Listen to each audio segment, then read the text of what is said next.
Lesson 8, Reading, A Sustainable Way of Life.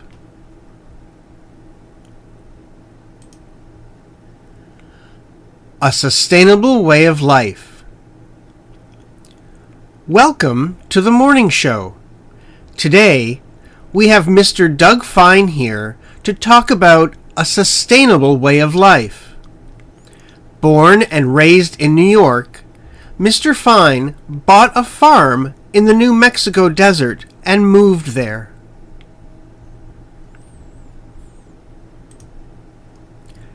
He wanted to see if he could live with the least consumption of fossil fuel energy. Let's learn about his struggles to reduce his carbon emissions. Hello, Mr. Fine. Would you please introduce yourself to our audience? Yes. Hi, everyone. It's great to be here.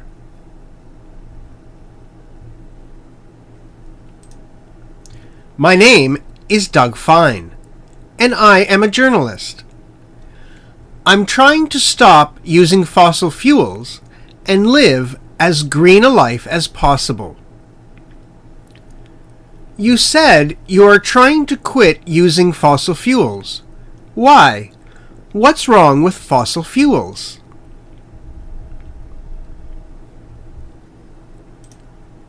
Well, we all know the story, don't we? We get energy mainly from burning fossil fuels. But there are a couple of problems with that. Fossil fuels are not renewable, which means that sooner or later we're going to run out of them. Also, they harm the environment.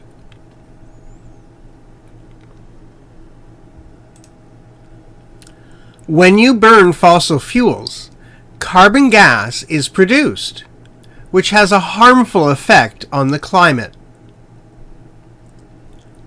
Climate change is not news, but we are likely to think it's none of our business. I hadn't taken it seriously before either.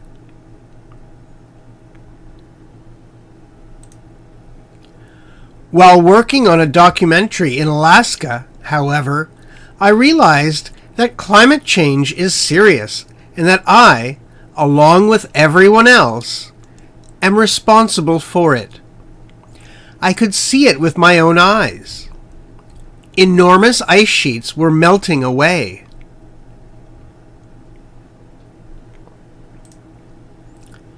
It struck me hard that I was sending carbon into the air whenever I turned on the lights, drove a car, or even went shopping for food. I felt I had to do something. So you decided to change your way of life. What exactly did you do?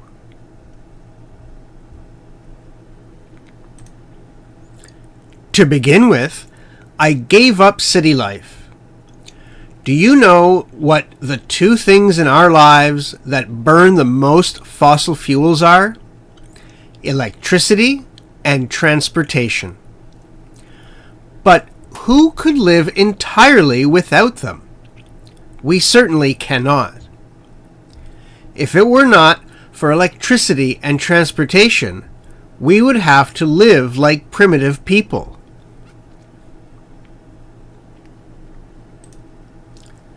So I wanted to set up a more sustainable system of providing for them, different from the current one that is so dependent upon fossil fuel energy. It was difficult for me to do this in a city as big as New York.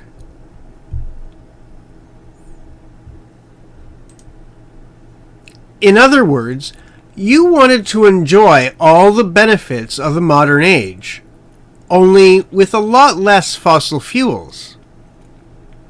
Exactly.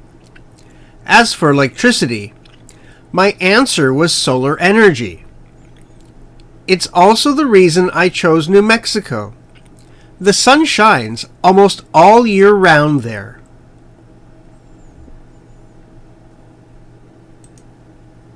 Still, It was not easy for me to get electricity from sunlight. Solar panels are surprisingly expensive, and I had trouble putting them in place. It was worth the effort, though. Now, a large part of the electricity used on my farm is provided by my DIY solar system.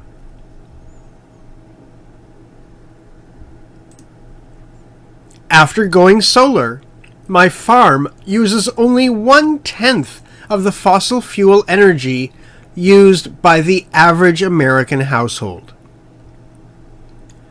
And regarding transportation, I hear you now drive a very special truck. Yes, I came up with what I consider a brilliant idea: biofuel.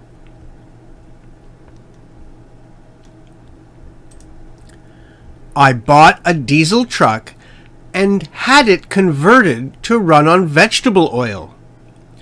Rudolf Diesel, the inventor of diesel engines, actually intended for farmers to grow their own fuel. These days, I no longer go to a gas station to get fuel.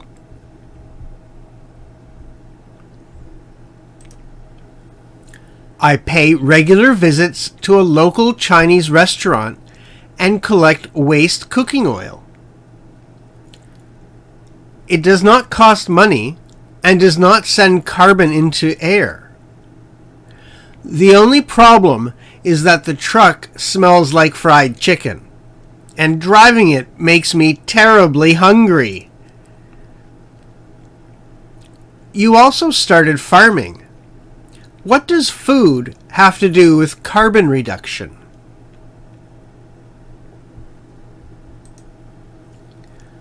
I'm not a farmer by trade. I just try my best to grow what I eat. Eating locally is another way of reducing carbon emissions. Not only people, but also food travels in this world of global trade. The tomatoes in your lunch salad may have come from Chile.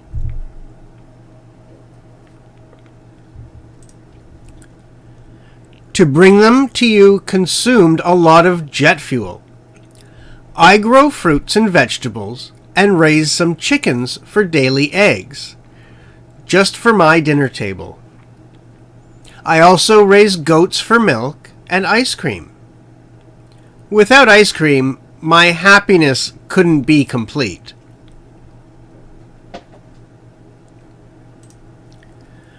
Are you satisfied with your life? Do you think a more sustainable way of life is possible for everyone? When I started this, I set 3 goals for myself: use less oil, power my life with solar energy, and eat locally. It's been only a year, but I believe I've made significant progress.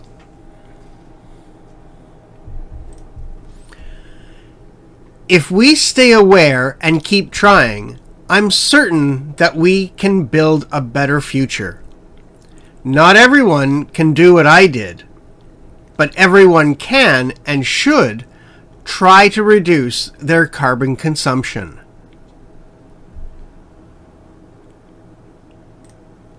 Mr. Fine, thank you very much for joining us. My pleasure. Thank you for having me.